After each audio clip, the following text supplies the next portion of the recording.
नमस्कार मित्रांनो, तर आज मी तुम्हाला एक अशी गोष्ट सांगणार आहे जी तुम्हाला स्टार्टिंगला खूप साधी वाटेल, पण तिचा शेवट तुमच्या मनाला नक्की स्पर्श करून जाईल. चला तर आपण सुरू करूया. रात्रीचे 10:30 वाजले होते.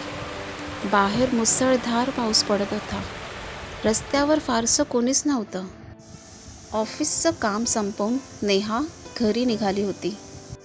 दिवसभराच्या धावपळीमुळे ती खूप थकली होती. तेवढ्यात तिचा फोन वाजला. स्क्रीनवरती एक अनोळखी नंबर दिसत होता. क्षणभर तिने विचार केला, उचलू की नाही, पण काही वेळानंतर तिने तो फोन उचलला. फोनच्या दुसऱ्या बाजूने एका छोट्या मुलीचा थरथरता आवाज आला. ताई, कृपया फोन ठेवू नका, मला खूप भीती वाटते. तो आवाज ऐकताच नेहाचा सगळा थकवा एका क्षणात नाहीसा झाला. ती शांतपणे म्हणाली, बाळा, आधी शांत हो. तुझं नाव काय आहे? सान्वी. सान्वी, तू आधी शांत हो. तू कुठे आहेस? मला माहिती नाही. खूप अंधार आहे. बाबा अजून आले नाहीत. नेहाला काही समजत नव्हतं. खरंच हा चुकीचा कॉल होता का खरंच एखादी मुलगी अडकली आहे कुठे? तिने ठरवलं कॉल कट करायचा नाही. ती मुलीशी गप्पा मारत राहिली. तुझ्या आजूबाजूला काय दिसतंय? एक खिडकी आहे, बाहेर पाऊस आहे आणि एक जुनं घड्याळ टिकटिक करतंय. अचानक मुलगी घाबरून कुजबुजली. ताई, कुणीतरी दार ठोठावतंय. नेहाचं हृदय धडधडू लागलं. दार अजिबात उघडू नकोस. मी आहे ना तुझ्याबरोबर. काही क्षण पूर्ण शांतता. मग पुन्हा त्या मुलीचा आवाज. तो निघून गेला. नेहाने लगेच फोन करून पोलिसांना माहिती दिली. तोपर्यंत ती त्या मुलीशी बोलत राहिली. बोलता बोलता तिला काही महत्त्वाचे धागे मिळाले. खिडकीच्या बाहेर मंदिराची घंटा ऐकू येत होती.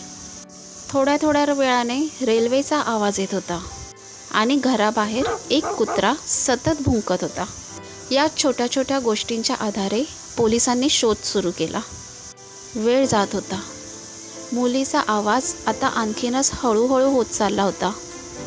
ताई, तुम्ही याल ना? नेहाच्या डोळ्यात पाणी आलं. तिने उत्तर दिलं, हो, मी आहे तुझ्याबरोबर. मी तुला सोडून कुठेही जात नाही. सुमारे 20 मिनिटांनंतर पोलिसांना एका जुन्या घरात एक घाबरलेली मुलगी दिसली. नेहाने सुटकेचा निश्वास टाकला. पण इथेच या गोष्टीला एक अनपेक्षित वळण मिळालं. ती मुलगी सान्वी नव्हती. तिचं नाव होतं आर्या. पोलिसांनी विचारलं तिला की मग तू स्वतःचं नाव सान्वी का सांगितलंस? आर्या शांतपणे म्हणाली, सान्वी माझी मैत्रीण होती. ती नेहमी मला म्हणायची की संकटात असशील तर कोणीतरी तुला नक्कीच मदत करेल. मला वाटलं की मी जर तिचं नाव सांगितलं तर कदाचित माझ्यावरही कोणी विश्वास ठेवेल. हे ऐकताच नेहाच्या डोळ्यात अश्रू आले. त्या दिवशीनंतर नेहा आणि आर्या यांचा संपर्क कायम राहिला. नेहाने आर्याच्या शिक्षणाची जबाबदारी घेतली. वर्ष लोटली. आर्या आता मोठी झाली. ती एक सामाजिक कार्यकर्ती बनली. एका मुलाखतीत तिला विचारलं गेलं की तुमच्या आयुष्यातला सर्वात महत्त्वाचा टर्निंग पॉईंट कोणता? आर्या हसली आणि म्हणाली, एक चुकीचा फोन आणि तो उचलणारी एक अनोळखी ताई.